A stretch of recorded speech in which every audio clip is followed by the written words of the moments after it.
O escândalo do cartel do metrô de São Paulo apresenta um aspecto por demais instigante. Apesar da existência de uma intensa briga política em torno do caso, nenhum dos dois lados, nem PT nem PSDB, aventou a possibilidade de aprofundar realmente as investigações. Conforme ambos os lados sabem, seria muito simples aprofundar realmente tais investigações. Bastaria fazer uso do Acordo Brasil-Estados Unidos, que objetiva facilitar a troca de informações entre suas autoridades de defesa da concorrência.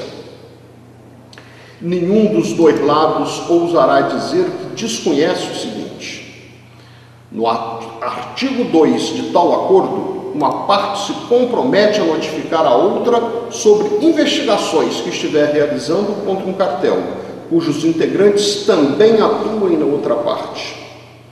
E no caso em questão, pelo menos duas das empresas aqui investigadas, Siemens e Alstom, têm destacada atuação no mercado norte-americano.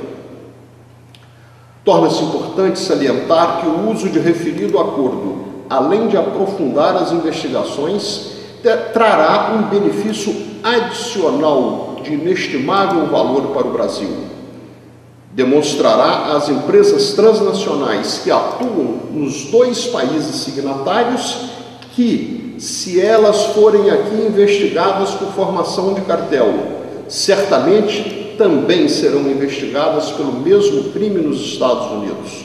E, com toda certeza, o receio da investigação pelas autoridades norte-americanas funcionará como um forte fator de dissuasão, inibindo a atuação de tal tipo de cartel no Brasil. Por outro lado, independente do objetivo de aprofundar as investigações, lícito torna-se fazer um questionamento da maior gravidade.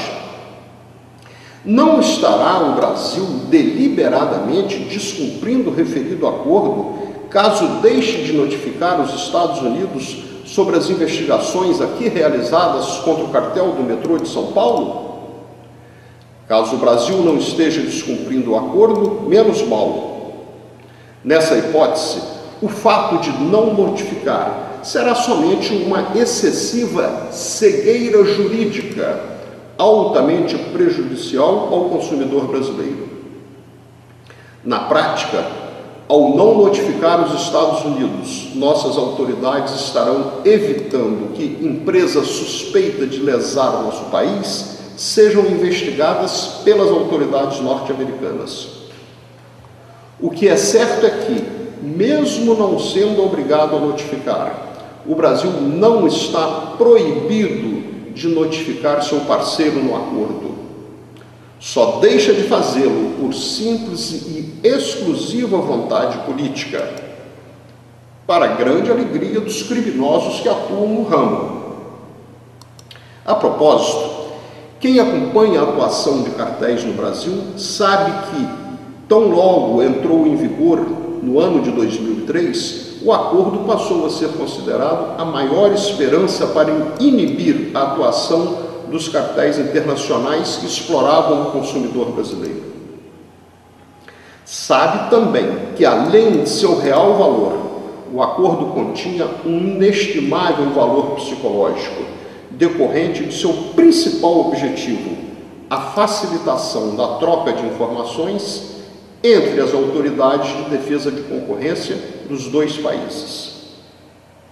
Tal fator psicológico baseava-se em um fato notório: o temor que qualquer empresa tem de ser investigada por formação de cartel nos Estados Unidos.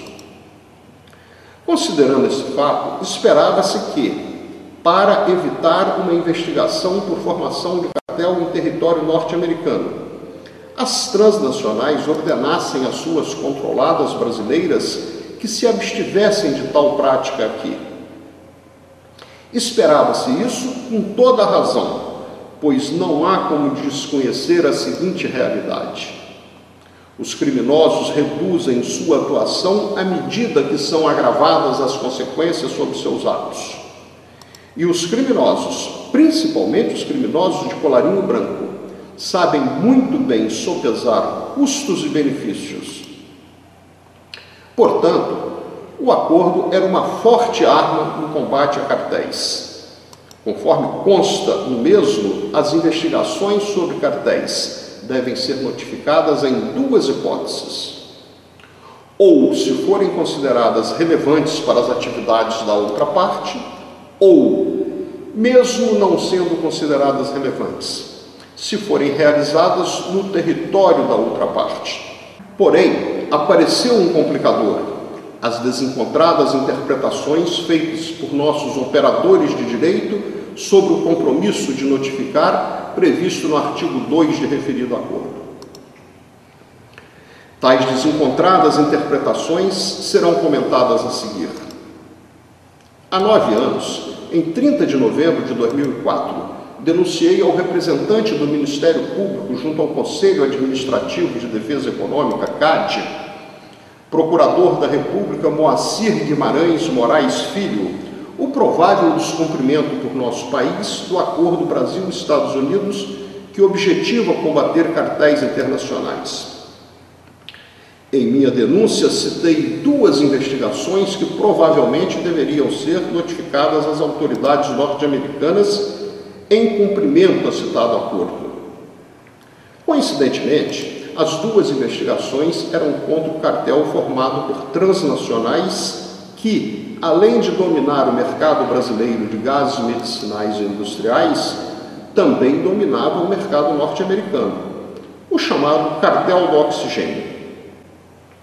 Esclareci que uma das investigações era referente ao caso da Operação Amazônia, que havia originado o processo número 08012 009888/2003-70 da SDE, e a outra era referente ao caso da atuação do cartel junto ao Hospital Central do Exército, que havia originado o processo número 08012-009418/2003-14 da SDE.